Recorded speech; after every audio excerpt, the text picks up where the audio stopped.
ദൈവനാമം മഹത്വപ്പെടുമാറാകട്ടെ. സമാധാന സന്ദേശത്തിലൂടെ എന്നെ ശ്രദ്ധിക്കുന്ന എല്ലാ പ്രിയപ്പെട്ടവർക്കും വീണ്ടും വരുന്നവനായ ക്രിസ്തുയേശുവിൻ്റെ നാമത്തിൽ എൻ്റെ സ്നേഹവന്ദനം. 2 തെസ്സലോനിക്ക ലേഖനം 2-ാം അധ്യായം അതിൻ്റെ 16 മുതലുള്ള ഭാഗങ്ങളിൽ നമ്മുടെ കർത്താവായ യേശു ക്രിസ്തു താനും നമ്മെ സ്നേഹിച്ച് നിത്യാശ്വാസവും നല്ല പ്രത്യാശയും കൃപയാലെ നൽകിയിരിക്കുന്ന നമ്മുടെ പിതാവായ ദൈവവും നിങ്ങളുടെ ഹൃദയങ്ങളെ ആശ്വസിപ്പിച്ച് എല്ലാ നല്ല പ്രവൃത്തിയിലും വാക്കിലും സ്ഥിരപ്പെടുത്തുമാറാകട്ടെ. സഭയോട് പരിശുദ്ധാത്മാവ് സംസാരിക്കുകയാണ്. നമ്മുടെ കർത്താവായ യേശുക്രിസ്തു താനും നമ്മെ സ്നേഹിച്ച് നിത്യാശ്വാസവും നല്ല പ്രത്യാശയും. വചനം പറയുന്നു, ഒന്ന് നിത്യാശ്വാസം. പ്രിയരെ, നമ്മൾ ഈ ഭൂമിയിലായിരിക്കുമ്പോൾ തന്നെ നമുക്ക് നിത്യമായ ഒരു ആശ്വാസം ഉണ്ടാകണം.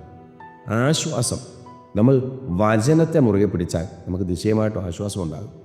ഒന്നിനെക്കുറിച്ചും വിചാരപ്പെടരുത് എന്ന് പറയുന്ന ആ വചനത്തെ കർത്താവ് പറഞ്ഞതാണ്. ഒന്നിനെക്കുറിച്ച് നിങ്ങൾ എന്ത് ചെയ്യരുത്? വിചാരപ്പെടരുത്. വിചാരപ്പെടുന്നത് കൊണ്ട് ഒരു പുഴ കൂട്ടാനോ കുറയ്ക്കാനോ കഴിയത്തില്ല. ഈ വചനത്തെ മുറുകെ പിടിക്കുന്ന ഒരു ദൈവ പൈതലിനെ സംബന്ധിച്ചിടത്തോളം ആ വ്യക്തിക്ക് എപ്പോഴും നിത്യാശ്വാസമാണ്. ആ വ്യക്തിക്ക് എപ്പോഴും ആശ്വാസവും എപ്പോഴും സന്തോഷമാണ്. വചനം പറയുന്നു, നിങ്ങൾക്ക് നിത്യാശ്വാസവും നല്ല പ്രത്യാശയും കൃപയാലെ നൽകിയിരിക്കുന്ന. നമുക്ക് ദൈവം തന്നതാണ്, ദാനം തന്നതാണ്.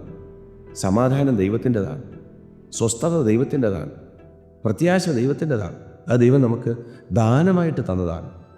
അടുത്ത് പറയുന്നു, വചനം പറയുന്നു, ഈ തന്നിരിക്കുന്ന ഈ വിശ്വാസവും ഈ പ്രത്യാശയും നമ്മുടെ പിതാവായ ദൈവവും നിങ്ങളുടെ ഹൃദയങ്ങളെ ആശ്വസിപ്പിച്ച്. അപ്പോൾ ദൈവമാണ് നമ്മുടെ ഹൃദയത്തിനകത്ത് ആശ്വാസം തരുന്നത്.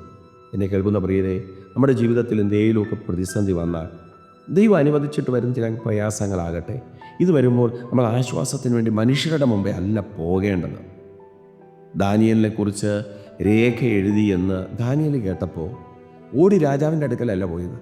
യെരൂശലേമിലേക്കുള്ള ആ കിളിവാതിൽ എപ്പോഴും തുറന്നു കിടന്ന് അവിടെ മുട്ടുമടക്കി ദൈവത്തോട് പ്രാർത്ഥിച്ച ദാനിയേലിന് പ്രതികൂലം വന്നില്ലെന്നല്ല, സിംഹത്തിൻ്റെ കുഴിക്കകത്ത് തന്നെ എടുത്തിട്ടു.